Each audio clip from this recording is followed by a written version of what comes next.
عدة الشهور عند الله 12 شهرا في كتاب الله يوم خلق السماوات والأرض منها أربعة حرم ذلك الدين القيم فلا تظلموا فيهن أنفسكم وقاتلوا المشركين كافة كما يقاتلونكم كافة واعلموا أن الله مع المتقين আল্লাহ পাক রব্বুল আলামিন বলেন যেদিন থেকে আমি আল্লাহ রব্বুল আলামিন আসমান জমিন সৃষ্টি করলাম সেদিন থেকে আমি আল্লাহ পাক রব্বুল আলামিন লৌহে মাহফুজের মধ্যে আমার ইলমের মধ্যে আমি আল্লাহ তাআলা এটাও লিখে নিলাম যে পৃথিবীর ইতিহাসে বছর গণনার জন্য মাস হবে 12টি সুবহানাল্লাহ। তাহলে পৃথিবীতে বছর গণনার মাস হলো 12টি। আল্লাহ তাআলা যেদিন থেকে আসমান জমিন সৃষ্টি করলেন সেদিন থেকে এই মাস 12টি বানায় দিলেন, কিন্তু এর মধ্যে 4টি মাস আল্লাহ পাক রব্বুল আলামিনের কাছে অতি মর্যাদামণ্ডিত। আল্লাহ পাক রব্বুল আলামিন বলেন মিনহা আরবা'আতুন হুরুম, এই 12টি মাসের মধ্যে আমি আল্লাহ পাক রব্বুল আলামিনের কাছে 4টা মাস বেশি মর্যাদাবান। তবে সেই 4টা মাস কোন 4টা মাস? কুরআনুল কারীমের কোথাও সেই সংবাদ নাই, কুরআনুল কারীমের কোথাও সেই খবর নাই। আল্লাহর নবী সাল্লাল্লাহু আলাইহি ওয়াসাল্লাম হাদিসের মধ্যে বলে দিয়েছেন। আল্লাহর নবী সাহাবী হযরত আবু বকর নাফি' ইবনে হারিস রাদিয়াল্লাহু তাআলা আনহু থেকে বর্ণিত, আল্লাহর নবী বলেন আল্লাহ তাআলা আসমান জমিন যেদিন থেকে বানাইছেন সেদিন থেকে মাস আরম্ভ করে দিয়েছেন, কিন্তু এর মধ্যে 4টা মাস অধিক মর্যাদামণ্ডিত। সালাসুন মুতাওয়ালিয়াত, এর মধ্যে 3টা মাস হলো ধারাবাহিক। 1 নম্বর হলো যুলকাদা, 2 নম্বর হলো যুলহিজ্জা, 3 নম্বর হলো মুহররমুল হারাম। 4 নম্বর যে মাসটা আল্লাহ পাক রব্বুল আলামিন পৃথিবীর মানুষের জন্য সবচেয়ে মর্যাদাবান বানাইছেন, এই মাসটা হলো রজবুল মুবারক। তাহলে যেদিন আল্লাহ তাআলা আসমান বানাইছেন জমিন বানাইছেন সেদিন থেকে মাস কয়টা বানাইছেন? মাস কয়টা বানাইছেন? 12টা। এই 12টা মাসের মধ্যে আবার 4টা মাস আল্লাহ তাআলা অধিক মর্যাদামণ্ডিত করেছেন। এই 4টা মাস হলো যথাক্রমে 3টা ধারাবাহিক, যুলকাদা, যুলহিজ্জা, আল মুহররম, আর একটা হলো রজব, শাবান মাসের আগের যে মাসটা। এই 4টা মাস আল্লাহ তাআলার কাছে অতি মর্যাদামণ্ডিত মাস। প্রশ্ন হতে পারে রমজান মাস কোথায় গেল? বলে রমজান মাস এটা এই 4টার বাহিরে স্পেশাল একটা মাস। রমজান মাসের মর্যাদা এই 4টার থেকে অনেক বেশি, কারণ ইসলামের মৌলিক ভিত্তি 5টা, এর মধ্যে একটা হলো রমজান মাসের রোজা। তাহলে রমজান মাস হলো 5 স্তম্ভের একটা, রমজানের মর্যাদা এগুলোর থেকেও বেশি সুবহানাল্লাহ। তবে এই 12 মাসের মধ্যে 4 মাস বেশি মর্যাদামণ্ডিত। এই 4টা মাসের মধ্যে আবার মুহররম মাসটা বেশি মর্যাদামণ্ডিত। কেন? যে এই মাসের মধ্যে রয়েছে ইয়াউমে আশুরা, মুহররম মাসের 10 তারিখ আলাদা আলাদাভাবে বেশি মর্যাদামণ্ডিত। আর যেহেতু এই আশুরার দিন এই মুহররম মাসের মধ্যে রয়েছে, এজন্য মুহররম মাসটা বাকি 4 মাসের থেকেও বেশি মর্যাদামণ্ডিত। এখন আসেন এই মুহররম মাসের সমস্ত দিনগুলোর মধ্য থেকে এই 10 তারিখ আজকের এই দিন সবচেয়ে বেশি মর্যাদামণ্ডিত। 10 মুহররম আল্লাহ পাক রব্বুল আলামিনের কাছে অধিক মর্যাদাবান। কেন? কারণ হলো এই দিনে আল্লাহ পাক রব্বুল আলামিন অনেক গুরুত্বপূর্ণ, অনেক বান্দার উপর আল্লাহ রহমত করেছেন, অনেক ঐতিহাসিক ঘটনার সাথে সম্পৃক্ত, অনেক দয়া রহমত বরকত আল্লাহ তাআলা এই দিনের সাথে নিহিত রেখেছেন। আজকে আমি আপনাদের সামনে এই দিনের তাৎপর্য সম্পর্কে বেশ কিছু কারণ উল্লেখ করব ইনশাআল্লাহ। 1 নম্বর কারণ হলো আল্লাহর নবী হযরত মূসা কালিমুল্লাহকে আল্লাহ তাআলা নবুয়ত দেওয়ার পর কুরআনে হাকিমের সূরাতুন নাজিআতের মধ্যে আল্লাহ তাআলা ঘোষণা দেন, ইযহাব ইলা ফিরআউনা ইন্নাহু তাগা ফাকুল হাল লাকা ইলা তাযাক্কা ওয়া আহদিয়াকা ইলা রাব্বিকা ফাতাখশা। কুরআনুল কারীমের সূরাতুন নাজিআত থেকে 19 নং আয়াত পর্যন্ত আল্লাহ পাক রব্বুল আলামিন মুসাকে লক্ষ্য করে বলেন, হে মুসা, আপনি ফিরআউনকে আমার দ্বীনের দাওয়াত দেন, ইসলামের দাওয়াত দেন। আল্লাহ নবী মুসা কালিমুল্লাহ আল্লাহর আদেশ প্রাপ্ত হয়ে ফিরআউনের কাছে দাওয়াত দিয়ে গেল। মুসা বলল, হে ফিরআউন, আল্লাহ তাআলার পক্ষ থেকে দ্বীনের দাওয়াত কবুল করো, ইসলামের দাওয়াত কবুল করো। আল্লাহ পাক রব্বুল আলামিনের পক্ষ থেকে এক আল্লাহর রুবুবিয়তের দাওয়াত কবুল করো, এক আল্লাহর রুবুবিয়তের দাওয়াত কবুল করো। মুসা আলাইহিস সালাতু ওয়াস সালাম এই দাওয়াত দেওয়ার পর ফিরআউন মুসা আলাইহিস সালাতু ওয়াস সালামের দাওয়াত কবুল করলো না, বরং সে ভাবতে লাগলো যে মুসার সাথে ফিরআউনের মধ্যে কিছু ভিন্নতা দেখা দিল, দুইজনের মধ্যে মতবিরোধ দেখা দিল। এবার ফিরআউন চিন্তা করে দেখলো, মুসা যদি এই দুনিয়ার জমিনে জীবিত থাকে তাহলে আমি আমার কর্মকে দুনিয়ার মধ্যে চালাইতে পারবো না, আমি আমার রব দাবি করা, খোদা দাবি করা এই ধর্ম চালাইতে পারবো না। সুতরাং মুসাকে দুনিয়ার জমিন থেকে হত্যা করে ফেলতে হবে। যেই কথা সেই কাজ। মুসা আলাইহিস সালাম কে দমন করার জন্য, তাকে হত্যা করার জন্য ফিরআউন তার বিশাল সৈন্য সামন্ত নিয়ে মুসা আলাইহিস সালাম এবং তার দলবলকে ধাওয়া করলো, দলবলকে ধাওয়া করতে শুরু করলো। আল্লাহর নবী মুসা আলাইহিস সালাম তার সম্প্রদায়কে নিয়ে ফিরআউনের হাত থেকে বাঁচার জন্য দৌড়ানো শুরু করলেন। দৌড়াইতে দৌড়াইতে এমন একটা পরিস্থিতির সম্মুখীন হইলেন, সামনে হলো নীল নদ, সামনে নীল নদ, পিছনে ফিরআউনের দলবল। এখন মুসা আলাইহিস সালাম টেনশনে পড়ে গেলেন, সামনে যদি নদীতে ঝাঁপ দিই তাহলে পানিতে ডুবে পড়তে হবে, আর যদি পিছনে চলে যাই, ফিরে যাই, অথবা এখানে দাঁড়িয়ে থাকি তাহলে ফিরআউনের দলবল আমাদেরকে প্রতিহত করবে।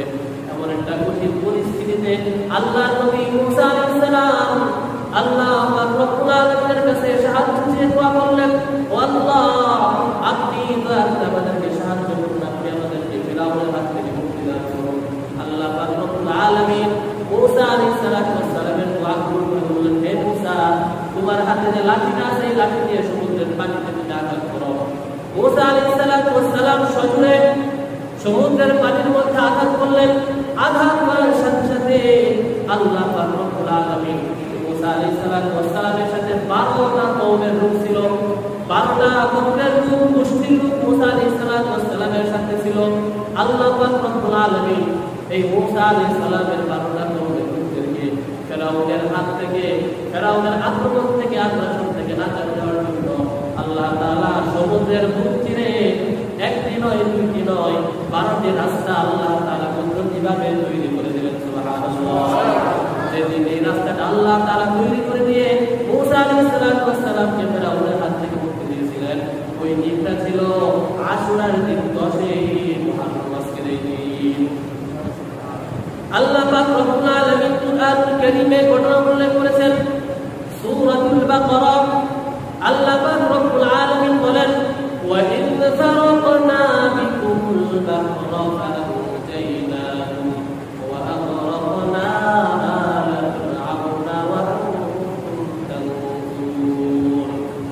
আল্লাহ পাক রব্বুল আলামিন তার পয়গম্বর মুহাম্মদুর রাসূলুল্লাহ সাল্লাল্লাহু আলাইহি ওয়াসাল্লামকে বলেন, নবী আমার, স্মরণ করুন ওই সময়ের কথা যখন আমি মুসা কালিমুল্লাহকে তার সম্প্রদায় সহ ফিরআউনের হাত থেকে নাজাত দিয়েছিলাম।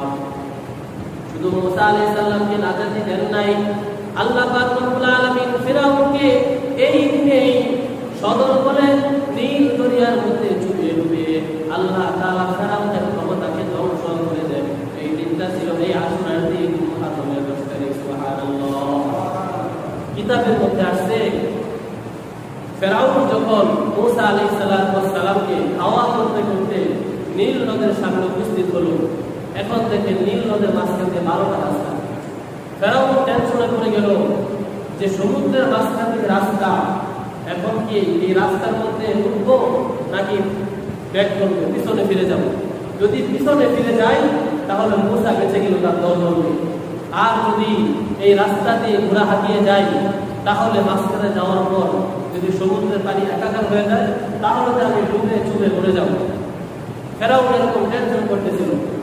এই মুহূর্তে আল্লাহ পাক রব্বুল আলামিন একজন ফেরেশতাকে একটা মাদি ঘোড়ার আকৃতিতে পাঠাইলেন। আর ফেরাউন যে ঘোড়াটার মধ্যে ছিল এটা ছিল একটা নর ঘোড়া। তো ওই ফেরেশতার আকৃতি, ফেরেশতা যখন ঘোড়া আকৃতিতে দুনিয়াতে আসলেন, এই মাদি ঘোড়াটা ফেরাউনের ঘোড়ার সামনে দিয়ে দৌড়ে এই সমুদ্রের রাস্তা দিয়ে চলা শুরু করলো। কোন একটা পুরুষের সামনে দিয়ে যখন মহিলা যাতায়াত করে তখন পুরুষের যে অবস্থা হয়, তো ফেরাউনের ঘোড়ারও সে অবস্থা হলো। ফেরাউনের ঘোড়া এই মাদি ঘোড়া দেখে সে ফেরাউনকে নিয়ে সমুদ্রের ভিতর দিয়ে দৌড় শুরু করলো। এখন ফেরাউন যতই ঘোড়াকে টানে, ঘোড়া তো মহিলা দেখছি, সে কি আর পাবে?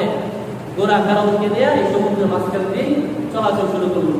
ওই দিক দিয়ে মুসা আলাইহিস সালাম তার দলবল নিয়ে সমুদ্র পার হয়ে গেলেন। আর ফেরাউন একেবারে সমুদ্রের মাঝখানে মাত্র উপস্থিত হয়েছেন। আল্লাহ পাক এবার পানিকে অর্ডার করলেন, ও সমুদ্রের পানি, এই ফেরাউনকে আমি আল্লাহ অনেক ছাড় দিছি, আর ছাড় দেওয়া যাবে না, সুতরাং তুমি আগের মতো পানি দিলে সমুদ্রের পানির মতো আগের মতো হয়ে যাবে। সাথে সাথে সমুদ্রের পানি একাকার হয়ে গেল। আর ফেরাউন সেই পানিতে ডুবে ফেরাউনের দলবল সব ধ্বংস হয়ে গেল। এই ছিল এক নম্বর কারণ, এই আশুরার দিন মর্যাদা মণ্ডিত হওয়া। দুই নম্বর কারণ হলো আল্লাহ পাক রব্বুল আলামিনের আরেক নবী সাইয়্যিদুনা নূহ আলাইহিস সালাতু ওয়াস সালামের নৌকা এই দিনে জুদি পাহাড়ে নির্মাণ করেছিল, ভেবেছিল। এই ঘটনা আল্লাহ পাক রব্বুল আলামিন পবিত্র কোরআনে কারীমের মধ্যে উল্লেখ করেন।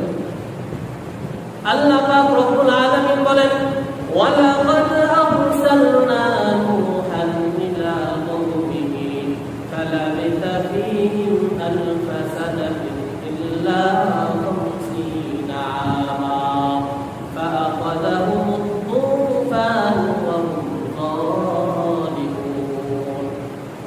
আল্লাহ পাক রব্বুল আলামিন সূরাতুল আনকাবুতের মধ্যে বলেন, আমি আমার পয়গম্বর নূহ আলাইহিস সালাতু ওয়াস সালামকে দুনিয়ার মধ্যে দ্বীনের দাওয়াত দেওয়ার জন্য প্রেরণ করলাম।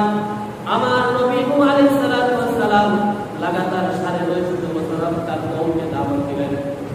আল্লাহর নবী নূহ আলাইহিস সালাম লাগাতার 950 বছর তার কওমকে দাওয়াত দিলেন, কিন্তু দুর্ভাগ্যবশত মাত্র 80 থেকে 82 জন মানুষ ইসলাম গ্রহণ করলো, দাওয়াত কবুল করলো। এবার আল্লাহর নবী সাইয়্যিদুনা নূহ আলাইহিস সালাতু ওয়াস সালাম রাগান্বিত হয়ে আল্লাহ পাক রব্বুল আলামিনের কাছে দোয়া করলেন। আল্লাহ পাক বলেন, ক্বালা রাব্বি ইন্নী দাউতু কওমি লাইলান ওয়া নাহারা। আল্লাহ নবী নূহ আলাইহিস সালাম দোয়া করলেন, ও আল্লাহ, আমি আমার কওমকে রাতে এবং দিনের প্রতিটা সময়, রাতের প্রতিটা ক্ষণে আমি এদেরকে ইসলামের দাওয়াত দিয়েছি, তোমার নবীদেরকে দাওয়াত দিয়েছি, কিন্তু ইসলামের দাওয়াত কবুল করে নাই। মাত্র 80 থেকে 82 জন দাওয়াত কবুল করেছে। ফালাম ইয়াজিদহুম দুআই ইল্লা ফিরারা। আল্লাহ আমার দাওয়াত তারা কবুল করে নাই, বরং আমার দাওয়াত পায়া এরা আগের থেকে বেশি, আগের থেকে আরো বেশি দুষ্ট হচ্ছে, খারাপ হচ্ছে। এবার নূহ আলাইহিস সালাম রাগান্বিত হয়ে আল্লাহর কাছে দোয়া করলেন, ক্বালা নূহু রাব্বি লা তাযর আলাল আরদি মিনাল কাফিরিনা দাইয়ারা। এবার নূহ আলাইহিস সালাম বললেন, আল্লাহ, আপনি এই সমস্ত কাফেরদের মধ্য থেকে একটা কাফেরের ঘরবাড়ি আপনি দুনিয়ার মধ্যে বাকি রাখেন না, সবগুলার ঘরবাড়ি সবরে আপনি এদেরকে ধ্বংস করিয়া দেন। কেন ধ্বংস করে দিবেন?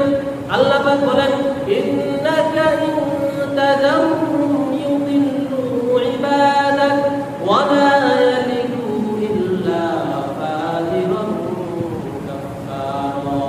আল্লাহ নবী নূহ আলাইহিস সালাম বলেন, ও আল্লাহ, আপনি যদি এই সমস্ত কাফিরদেরকে আপনি জীবিত রাখেন তাহলে এরা আপনার যে নেককার 80 থেকে 82 জন বান্দা দুনিয়ার মধ্যে আছে, আস্তে আস্তে বুঝায়া চাপ প্রয়োগ করে এদেরকেও এরা বদমাইশ গুমরাহ বানায় দেবে। ওয়ালা ইয়ালিদু ইল্লা ফাজিরুন কাফফারা। একটা পর্যায়ে দেখা যাবে এদের ঘর থেকে, এদের প্রজন্ম থেকে, এদের বংশ থেকে কাফের বেঈমান নাস্তিক মুরতাদ জন্মগ্রহণ করবে। একটা সময় দেখা যাবে তামাম পৃথিবীর মধ্যে নেককার খুঁজে পাওয়া যাবে না, তামাম পৃথিবী নাস্তিক বেঈমান মুরতাদ কাফেরে ভরে যাবে। সুতরাং আল্লাহ এদেরকে ধ্বংস করিয়া দিন। নূহ আলাইহিস সালাতু ওয়াস সালামের দোয়া কবুল হয়ে গেল।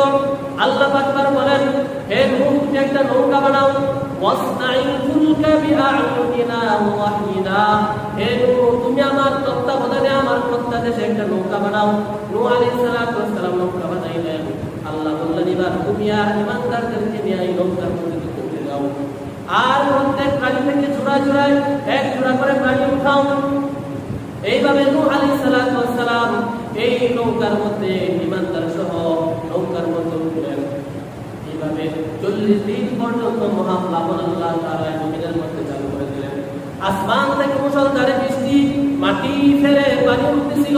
পানি উঠতে উঠতে একটা পর্যায়ে এমন ভয়াবহ তার তামাম পৃথিবীর মধ্যে নূহ আলাইহিস সালাতু ওয়াস সালামের নৌকার বাসিন্দা ছাড়া আর কোনো মানুষ এই দুনিয়ার মধ্যে ছিল না। 40 দিন পর দেখা গেল তামাম পৃথিবীর সমস্ত অপশক্তি, কুফরি শক্তি, নাস্তিকবাদ, মুরতাদবাদ সমস্ত শক্তিগুলো ধ্বংস হয়ে গেল। এবার আল্লাহ পাক রব্বুল আলামিন 40 দিন পর মূসা আলাইহিস সালাতু ওয়াস সালামের নৌকাকে নদী পাহাড়ের মধ্যে থামায় দিলেন, উপর করলেন।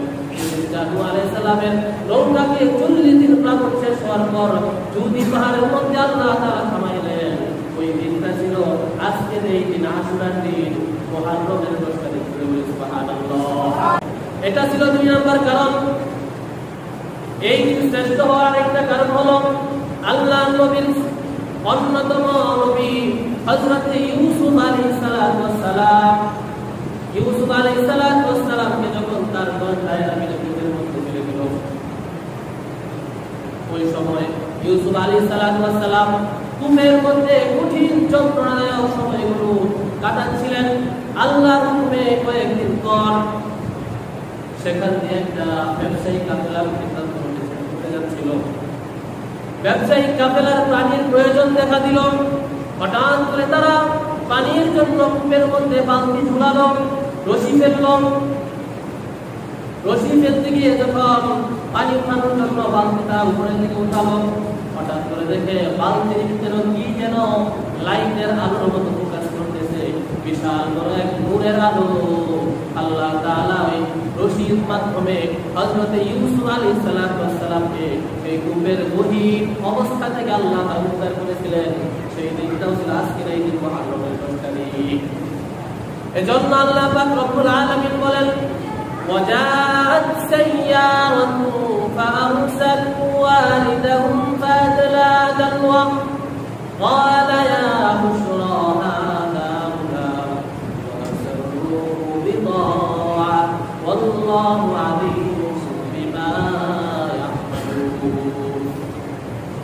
এই দিন শ্রেষ্ঠ হওয়ার 4 নম্বর কারণ হলো ইউসুফ নবীকে যখন তার ভাইরা ইয়াকুব আলাইহিস সালামের কাছে এসে বলল, আব্বা জান, ইউসুফকে তো বাঘে খেয়ে ফেলছে, ইউসুফ তার দুনিয়ার জমিনে জিন্দা নাই, এই যে দেখেন ইউসুফের রক্ত মাখা কাপড় নিয়ে আসছি। তখন ইয়াকুব আলাইহিস সালাম ইউসুফ আলাইহিস সালামকে হারানোর কারণে ব্যথা করে হৃদয়ে কান্নাকাটি শুরু করলেন। ইয়াকুব আলাইহিস সালাম কান্নাকাটি করতে করতে চোখগুলো অন্ধ করে ফেললেন। অতঃপর একটা সময় যখন ইউসুফ আলাইহিস সালাতু ওয়াস সালামকে আল্লাহ তাআলা মিশরের গভর্নর বাদশা বানায় দিলেন, এদিকে ইউসুফ আলাইহিস সালামের ভাইয়েরা যে এলাকার মধ্যে বসবাস করত, ওই এলাকার মধ্যে খাদ্যের অভাব দেখা দিল। কাজে এই এলাকার লোকেরা খাদ্যের জন্য ইউসুফ আলাইহিস সালামের কাছে গেল। ইউসুফ আলাইহিস সালাতু ওয়াস সালামের কাছে যখন তার 10 ভাইয়েরা খাদ্য সহযোগিতার জন্য গেল, ইউসুফ আলাইহিস সালাম দেখা মাত্রই চিনে ফেলল, এই 10 জন তো আমার সেই 10 ভাই যারা আমাকে কূপের মধ্যে নিক্ষেপ করেছিল। ইউসুফ আলাইহিস সালাতু ওয়াস সালাম তখন তাদেরকে খাদ্য সহযোগিতা করলেন এবং তাদের খাবারের ঘাটতির মধ্যে অতিরিক্ত একটা বস্তু অভিনয় করে অতিরিক্ত একটা জিনিস তাদের খাদ্যের মধ্যে ঢুকিয়ে দিলেন। ইউসুফ আলাইহিস সালাম যে পাত্রটা দিয়ে পানি পান করতেন, এই পাত্রটা তাদের খাবারের ঘাটতির মধ্যে ঢুকিয়ে দিলেন। এদিক দিয়ে ঘোষণা হলো আমার মূল্যবান জিনিস, গভর্নরের মূল্যবান জিনিস হারিয়ে গেছে, চুরি হয়েছে। ইউসুফ আলাইহিস সালাম আদেশ করলেন প্রত্যেকের গাড়ি তালাশ করো। তালাশ করতে করতে 10 ভাইয়ের এক ভাইয়ের গাড়ির মধ্যে সেই বস্তুটা পাওয়া গেল। ইউসুফ আলাইহিস সালাম ঘোষণা করলেন তোমরা আমার জিনিস তোমরা অপহরণ করেছো, চুরি করেছো, এই চুরির শাস্তি তোমাদেরকে পেতেই হবে। এজন্য যার গাড়ির মধ্যে পাওয়া গেল, বিনয়ামিনের গাড়ির মধ্যে পাওয়া গিয়েছিল, বিনয়ামিনকে ইউসুফ আলাইহিস সালাম আটকে রেখে দিলেন। এদিক দিয়ে ইউসুফ আলাইহিস সালামের বাকি 9 ভাই ইয়াকুব আলাইহিস সালামের কাছে ফেরার পথে ইউসুফ আলাইহিস সালাম বললেন এই যে আমার পক্ষ থেকে এই জামাটা তোমাদের বাবা ইয়াকুব আলাইহিস সালামের জন্য হাদিয়া, এই জামাটা তোমার বাবার কাছে নিয়ে দিবা। তোমার বাবার কাছে যদি এই জামাটা দিয়ে দাও, সে যদি চোখের মধ্যে লাগায়, লাগানোর সাথে সাথে তার চোখের যদি আল্লাহর রহমতে ফিরে আসবে। সুবহানাল্লাহ। এই ঘটনা আল্লাহ পাক রব্বুল আলামিন কুরআনুল কারীমের মধ্যে বর্ণনা করে দিয়েছেন। ইযহাবু বিকামিসি হাযা ফাআলকুহু আলা ওয়াজহি আবি ইয়াতি বাসীরা। ইউসুফ আলাইহিস সালামের ভাইয়েরা যখন ইউসুফ আলাইহিস সালামের কাপড় নিয়ে মিশর থেকে তাদের দেশের মধ্যে আসতেছিল, ইয়াকুব নবী নাকের মধ্যে ঘ্রাণ পাইতেছিলেন।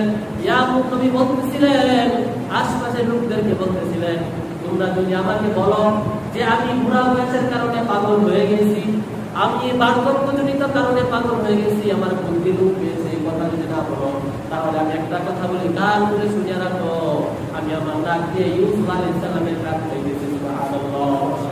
এই কথা বলতে তিনি কতক্ষণের ভিতরে ইউসুফ আলাইহিস সালামের ভাইয়েরা তার ওই ব্যবহৃত পোশাক নিয়ে হাজির হয়ে গেল। ইয়াকুব নবীর কাছে এই পোশাকটা দেওয়ার পর ইয়াকুব নবী এই পোশাকটা নিয়ে মুখের মধ্যে লাগাইলেন, চোখের মধ্যে লাগাইলেন। লাগানোর সাথে সাথে আল্লাহ পাক রব্বুল আলামিন ইয়াকুব আলাইহিস সালামের চোখের জ্যোতি আবার ফিরে দিলেন। সুবহানাল্লাহ। যেদিনকে ইয়াকুব আলাইহিস সালামের হারানো চোখের জ্যোতি আল্লাহ তাআলা ফিরে দিলেন, ওই দিনটা ছিল আশুরার দিন, মুহররমের 10 তারিখ আজকের এই দিন। এরকম ভাবে এই দিনের শ্রেষ্ঠত্বের আরো বহু কারণ রয়েছে। আমাদের নবী বিশ্ব নবী মুহাম্মদুর রাসূলুল্লাহ সাল্লাল্লাহু আলাইহি ওয়াসাল্লাম অত্যন্ত চিন্তিত। নবীজি মনে মনে ভাবেন, আরে দুনিয়ার মধ্যে চলতে ফিরতে গিয়ে আমি মানুষ হিসাবে যে কাজগুলো করতেছি, না জানি আমার কোন কাজটা ভুল হয়ে যাচ্ছে, কোন কাজটা দোষের হয়ে যাচ্ছে। এজন্য নবীজি চিন্তিত ছিলেন যে আমার গুনাহ নাকি হয়ে যাচ্ছে। আল্লাহ পাক রব্বুল আলামিন সুসংবাদ জানায় দিলেন। সূরাতুল ফাতহার 2 নম্বর আয়াতের মধ্যে আল্লাহ পাক বলেন, লিয়াগফিরা লাকাল্লাহু মা তাকদ্দামা মিন যামবিক ওয়া মা তাআখখারা ওয়া ইউতিম্মা নি'মাতাহু আলাইকা ওয়া ইয়াহদিয়াকা সিরাতাম মুস্তাকিমা। আল্লাহ পাক রব্বুল আলামিন বলেন, হে নবী আমার, আপনি যে কাজগুলো করতেছেন, আপনি টেনশন আছেন আপনার নাকি গুনাহ হয়ে যাচ্ছে, ও নবী সুসংবাদ গ্রহণ করুন। আজকে আমি আল্লাহ পাক রব্বুল আলামিন ঘোষণা দিলাম, আপনার আগের এবং পিছনের অতীতের এবং বর্তমান ভবিষ্যতের যত ভুল ত্রুটি আছে, যত গুনাহ আছে, আমি আল্লাহ তাআলা আজকের পর থেকে সমস্ত গুনাহগুলি আপনাকে মাফ করে দিলাম। সুবহানাল্লাহ। রাহমাতুল লিল আলামিন আল্লাহ তাআলা সাধারণ গুনার যে ঘোষণা দিয়েছিলেন, সাধারণভাবে গুনাহ মার্জনা করার মাধ্যমে আল্লাহ তাআলা যে মর্যাদা দিয়েছিলেন, ওই দিনটাও ছিল আজকের আশুরার দিন, মুহররমের এই 10 তারিখ। এজন্য এই মুহররমের এই 10 তারিখের মর্যাদা আল্লাহর কাছে কম না বেশি? অনেক অনেক বেশি। আরো বহুত ঘটনা আছে, সময় স্বল্পতা বলুন পুরাটা আমি বলতে পারছি না, সংক্ষিপ্ত আকার আপনাদেরকে বোঝানোর জন্য এই কয়েকটা 5-6টা কারণ বললাম। তাহলে এই দিনের মর্যাদা অনেক বেশি। এই দিনকে পালন করতে হবে কিভাবে? আল্লাহ নবী সাল্লাল্লাহু আলাইহি সাল্লাম শিখিয়েছেন যেভাবে। কিভাবে শিখিয়েছেন?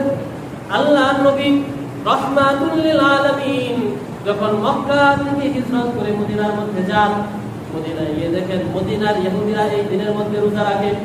আল্লাহ নবী জিজ্ঞাসা করলেন, কি ব্যাপার, তোমরা এই দিন কেন রোজা রাখো? কি উদ্দেশ্যে তোমরা এই দিন রোজা রাখো? তখন মদিনার ইহুদিরা বলল, এই দিনে আমাদের পূর্বপুরুষ, আমাদের নবী হযরতে মূসা কালিমুল্লাহ এবং আমাদের গোষ্ঠীর লোক বনি ইসরাঈলকে আল্লাহ পাক রব্বুল আলামিন পৃথিবীর সবচেয়ে জালেম, পৃথিবীর সবচেয়ে বড় কুফরি শক্তি ফেরাউনের অত্যাচার থেকে, ফেরাউনের আগ্রাসন থেকে আল্লাহ তাআলা এই দিনে মুক্তি দিয়েছিলেন। এর শুকরিয়া স্বরূপ আমরা এই দিনে রোজা রাখি। তখন বিশ্বনবী বললেন, নাহনু আহাক্কু বিমূসা মিনকুম, তোমরা যদি মূসা নবীর অনুসরণে এই দিন রোজা রাখতে পারো, অথচ তোমরা মূসা নবীর দিনকে বিকৃত করে ফেলেছো, তাহলে আমরা তো মূসা নবীর এর চেয়ে বড় অনুসারী, মূসা নবীর অনুসারী এর থেকে বেশি অনুসরণ করি তোমাদের থেকে বেশি, সুতরাং আমরা এই দিনে রোজা রাখবো। তখন আল্লাহর নবী ফাসামা ওয়া আমারা বিসিয়ামি, অতঃপর আল্লাহর নবী ওই দিনে নিজে রোজা রাখলেন এবং সাহাবায়ে কেরামদেরকে রোজা রাখার জন্য নির্দেশ দিলেন। সুতরাং আশুরার দিনের 1 নাম্বার আমল হলো এই মুহররমের 10 তারিখে আল্লাহর সন্তুষ্টির জন্য রোজা রাখা। 1 নাম্বার আমল হলো মুহররম মাসে, মুহররম মাস, পুরা মুহররম মাস ব্যাপী রোজা রাখা। কারণ আল্লাহ নবী সাল্লাল্লাহু আলাইহি ওয়াসাল্লাম বলে দিয়েছেন, আফওয়ালুস সিয়ামি বাদা রমাদান শাহরুল্লাহিল মুহররম। আল্লাহ নবী রাহমাতুল লিল আলামিন হাদিসের মধ্যে বলেন, মুসলিম শরীফের 1163 নাম্বার 1163 নাম্বার হাদিসের মধ্যে এসেছে, আল্লাহ নবী বলে দিয়েছেন, রমজান মাসের রোজার পরে সবচেয়ে মর্যাদাবান রোজা হলো এই মুহররম মাসের রোজা। এজন্য 1 নাম্বার আমল হলো মুহররম মাসের সারা মাস জুড়ে যে কোনো দিন আপনি নফল রোজা রাখতে পারেন। যদি এই মুহররম মাসের যে কোনো দিন আপনি নফল রোজা রাখেন, তাহলে অন্য মাসে নফল রোজা রাখলে যে পরিমাণ সওয়াব আল্লাহ তাআলা দিবেন, মুহররম মাসের রোজা রাখলে এর থেকে বেশি বেশি সওয়াব আল্লাহ তাআলা দান করবেন। 1 নাম্বার আমল ছিল মুহররম মাসের যে কোনো দিন রোজা রাখা। 2 নাম্বার আমল হলো 10 তারিখ, আজকের এই দিন 10ই মুহররম আশুরার দিন রোজা রাখা। মুসলিম শরীফের 1162 নাম্বার হাদিসের মধ্যে আল্লাহ পাক রব্বুল আলামিনের হাবিব ইরশাদ ফরমান, সিয়ামু ইয়াউমি আশুরা আন্নী আহতাসিবু আলাল্লাহ আন ইউকাফিরা আস-সানাতা আল্লাতী ক্বাবলা ওয়াস-সানাতা আল্লাতী বা'দা। আল্লাহ নবী রাহমাতুল লিল আলামিন বলেন, 10ই মুহররমের রোজা সম্পর্কে আমি আল্লাহ পাক রব্বুল আলামিনের কাছে আশা করি যে ব্যক্তি 10ই মুহররম আজকের এই দিনে আশুরার দিনে যে ব্যক্তি রোজা রাখবে, আমি আল্লাহ তাআলা আল্লাহ পাক রব্বুল আলামিনের কাছে এই রোজাটা ওই ব্যক্তির 1 বছর আগের এবং 1 বছর পরের গুনার জন্য আল্লাহর কাছে কাফারা স্বরূপ হিসেবে কবুল হবে। তার মানে যে ব্যক্তি এই দিন রোজা রাখবে, রোজা রাখার কারণে বিশ্ব নবীর হাদিসের ভাষ্য মোতাবেক আল্লাহ পাক রব্বুল আলামিন ওই রোজা রাখনেওয়ালা 1 বছরের পিছনের গুনাহ এবং 1 বছরের অগ্রিম গুনাহ আল্লাহ তাআলা মাফ করে দিবেন। সুবহানাল্লাহ। 3 নাম্বার আমল হলো এই দিনে বেশি বেশি তাওবা করা। কারণ আদম আলাইহিস সালাম দুনিয়াতে আসার পর 350 বছর মতান্তরে 300 বছর কান্নাকাটি করে যখন বিশ্ব নবীর উসিলা দিয়ে আল্লাহ পাক রব্বুল আলামিনের কাছে দোয়া করেছিলেন, তখন আল্লাহ পাক রব্বুল আলামিন যেদিন তার তাওবা কবুল করেছিলেন ওই দিনটাও ছিল এই মুহররমের 10 তারিখ। সুতরাং বোঝা গেল এই দিনে বেশি বেশি তাওবা করলে আল্লাহ তাআলা গুনাহ মাফের তাওবাও বেশি বেশি কবুল করবেন। এজন্য ভাইরা আমার এই দিনে বেশি বেশি তাওবা করাও দরকার, এই আমলগুলো বেশি বেশি করার দরকার। এই আমলের বাহিরে প্রচলিত মুহররম কেন্দ্রিক যত আমল রয়েছে, তাজিয়া মিছিল বের করা, ইমাম হুসাইনের প্রতিকৃতি বানানো, ইমাম হুসাইনের নামে সিন্নি খাওয়া, মুহররমের সারি খাওয়া, এই যা কিছু মুসলমান করে জেনে বুঝে অথবা জেনে স্বার্থের জন্য করে, এই একটা দ্বারাও ইমাম হুসাইনের ভক্ত, ইমাম হুসাইনের অনুসারী প্রমাণ হয় না। এই সবগুলা করার দ্বারা মূলত ইমাম হুসাইনের সাথে রক্তের সাথে গাদ্দারি করা হয়, ঠিক না ঠিক? এজন্য এই দিনগুলোতে আমরা এই আমলগুলো করব। আল্লাহ তাআলা আমাদের সবাইকে এই আমলগুলো করার তৌফিক